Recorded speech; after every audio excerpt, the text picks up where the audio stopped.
Hello, everybody, and welcome to this Fast Chat sponsored by D2IQ. I am Bill Clayman, EVP of Digital Solutions over at Switch and contributing editor over at Data Center Knowledge. Today, I'm being joined by some really great people from D2IQ. We've got Brent Hansen, Senior Director of Sales Engineering, Lauren Fishburne, Solutions Architect, and John Miller, Principal Sales Engineer. We're going to just jump right into this. So I love DevOps. I love development. I love working with cloud computing. I love seeing the amazing things we can create in the cloud, the kinds of services, microservices, and containers. And ironically, that's actually one of the things that we're going to be talking about today. And everybody listening out there, what we're discussing, you use every single day in a digital economy in a persistent way to stay connected. So we're really discussing some of the most important things around applications, development, services, tools, containers, and we're going to get to this, how to secure it all. So I'm just gonna calm down a little bit. I know that's hard to do. We're having an exciting conversation here, but let's just jump right in. And Brent, I'm going to start with you. And this is the fun question, because I really want to set the tone of the conversation here a little bit. What do you feel is the state of DevOps really as it relates to, well, cloud containers and security? Yeah, great question. And I can say in recent years, DevOps has really turned from a philosophy to a culture, and the way that innovation happens and how quickly we're able to essentially change the world through application modernization is so much different than what we've really been accustomed to in older development styles. I think when you look at DevOps and how it relates to cloud and containers is that we're just able to move faster than we ever were before. And I think typically when you're looking at cloud with DevOps, it makes it very easy. It makes it very simple to move very quickly in large teams, especially in remote areas. Now, when you look at security, I think that oftentimes security is always retrofitted into environments. Now, when you're moving as fast as you can with DevOps or DevSecOps, so to speak, again, I think that oftentimes if security is applied in principle throughout the architectural discussions and planning, you're so much further ahead when it comes time to go to production versus, oftentimes trying to push an application out to production and then retrofit security in, whether it's through encryption, multi-factor authentication, identity management. So it can be a challenge when looking at DevOps, but goodness, it's a different world these days, the way that we're able to deliver with velocity the applications, again, through these new innovative technologies with cloud, of course, multi-cloud and containers. Changing the world with application modernization. I think that's going to be a really great tweet for a little bit later. Lauren, we had a chance to talk about this offline, and you had some really great insights, especially when we set the tone in terms of what's happening in the world of DevOps and containers and security. Can I get your 2 cents on this? So I think that there's a lot going on right now. There's a lot happening in the custom application development space around security. And I think our security brethren, as opposed to the platform brethren that we typically work with, the security brethren are really starting to embrace this and adopt that.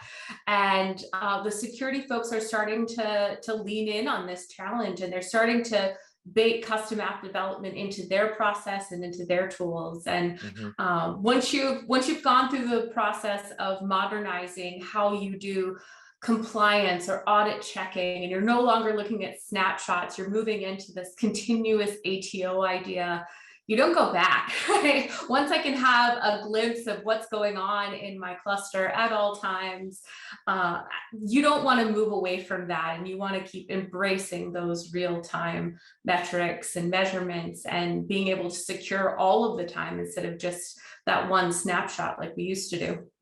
Once you go modern, you don't go back. I like that, Lauren. That's you're just all full of really great one-liners here. I think this is a great start. John, I don't want to leave you out. What are your thoughts as far as let's say the state of DevOps? Yeah, no, I think Lauren and Brent have nailed it on the right to the wall. It's game changing, right? So as we're working with clients almost on a daily basis, it's time to take that monolith take that waterfall, throw it away, and move to DevSecOps. And I've seen it time and time again where I've worked on programs myself where it's taken a week to a month to deploy a patch or an update, and then implement DevSecOps and that agile approach. And we've taken it down to hours, like hour and a half, right? And then 6 months later, you're having people come back to you and how do I make this even faster, right? And so they start to see the fruits of that labor of actually putting in some of this layered approach, especially in terms of security and what it opens up for them in terms of application development, right? There's the security guys that get really excited about zero trust and those things, but app developers get really excited about being able to move at a much quicker pace without a lot of restrictions. So I want to stay on that, moving at a quick pace. I've had a chance to work in cloud and in the DevOps space, and just really had a chance to work with some brilliant digital engineers, let's call them. And what you're discussing is super interesting. So I want to stay on security. There's a misconception, I feel, in this industry that cloud is secure by default, right? But that's really not always the case. Lauren, let's start with you here. What do you think is going on here? How do you think maybe like a shared security responsibility model can help here? So I think we've all seen the pizza style charts where they layer on each layer of the stack. I think you guys can picture exactly what I'm talking about, of what a shared responsibility model looks like for infrastructure as a service, platform as a service, SaaS models, and kind of the tiered and layered approach. And I would say that by default, cloud doesn't secure the things that you really care about. By default, cloud doesn't secure your data and it doesn't secure your applications. So that onus is still on the user, that's still on the customer that's implementing that solution. And that's the end game, right? If my data is not secure, I don't care about anything else. So we've still got some work to do there. We've got a lot of interesting tools that we're using to make sure that customers are ready to do that whenever they adopt a platform like Day2IQ. John, anything to add to that?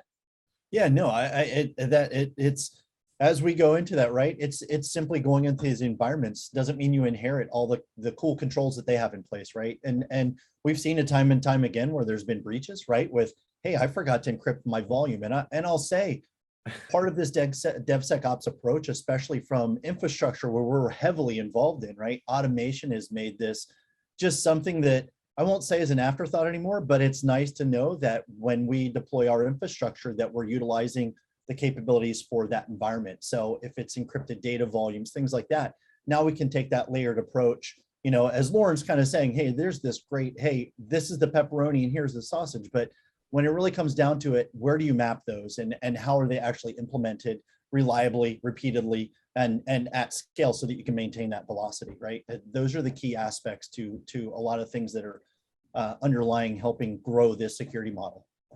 Brilliant conversation here. If there's any one thing that anyone can take away from this, is just do not think that cloud is secure by default. Please don't approach that misconception. You really need to work with good partners that can help you secure your workloads, your data repositories, and so on.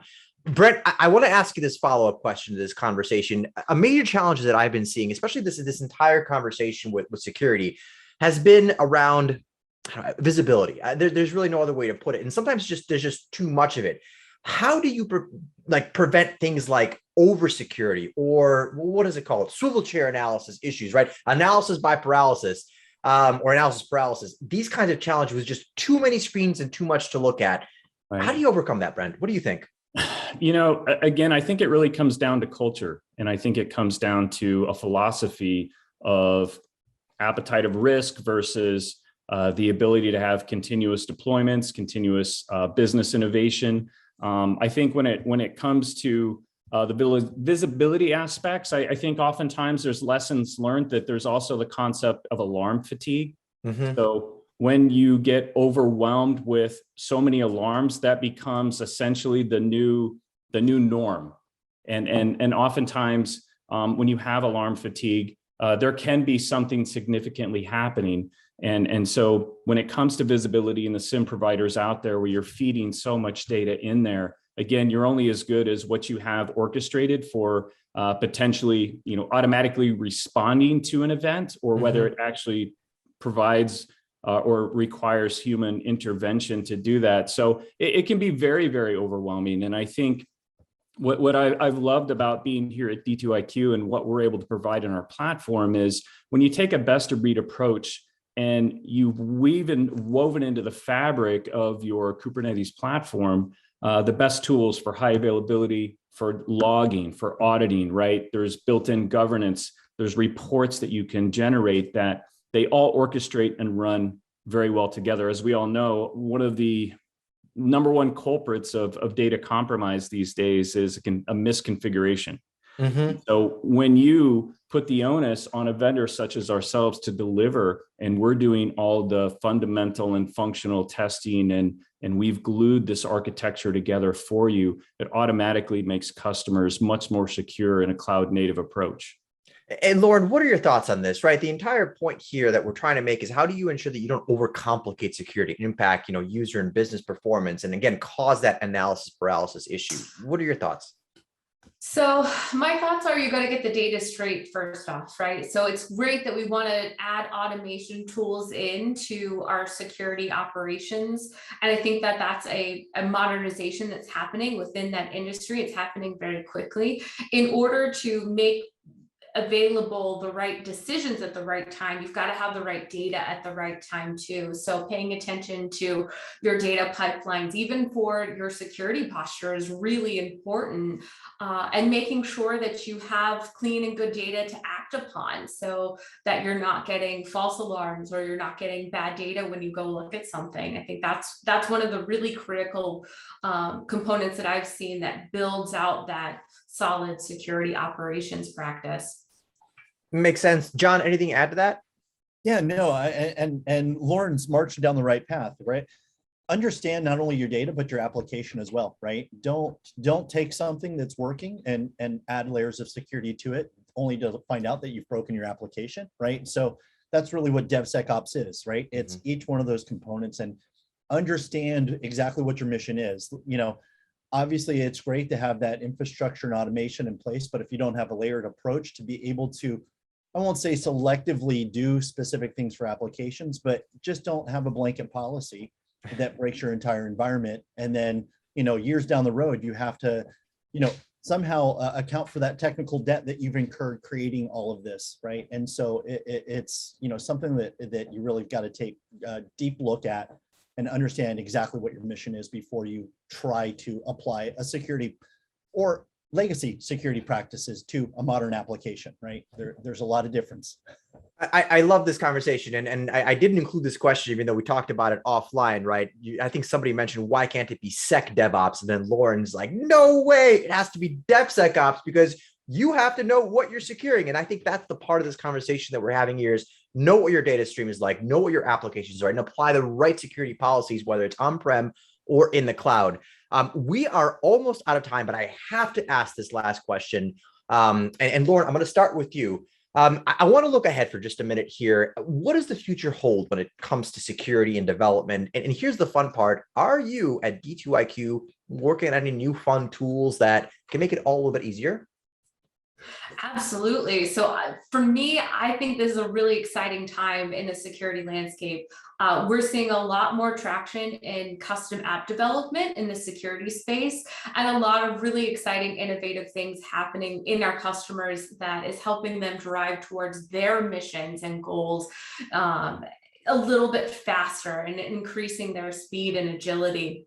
We're working on a lot of things from a securities perspective. One of the things that we just got hot off the press is an auditor's guide. So a lot of security professionals get brought into the conversation for securing a cluster still after the fact. We know this, and we've had a lot of questions from our customers about it. So we made up a guide that helps walk that customer through from day one of, oh wait, what's Kubernetes, to, oh, I have all of this open source at my disposal now. How do I use it wisely? And so we put together this auditor's guide to help them on their journey get started. And we're working on a security practitioner's guide right now to help with the folks that are doing this every day in the field of securing clusters, to help with their jobs as well. So a lot of exciting stuff. And then I'm sure John can talk to you about more of the product side too.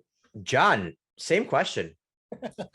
Yeah, no, I think what you're going to see come out of Day 2 IQ, especially as we move forward in the security realm, we just open sourced an image building process, right, to help you really take that to the next level and understand, hey, it's simply not build an image, duplicate it, and move forward. It's let me understand what I really have on my image and give me some capability to do validation on that, whether it's a disastig or whether it's just compliance internally of what we want to install. So that's something cool that we've just released as part of our 2.0 product.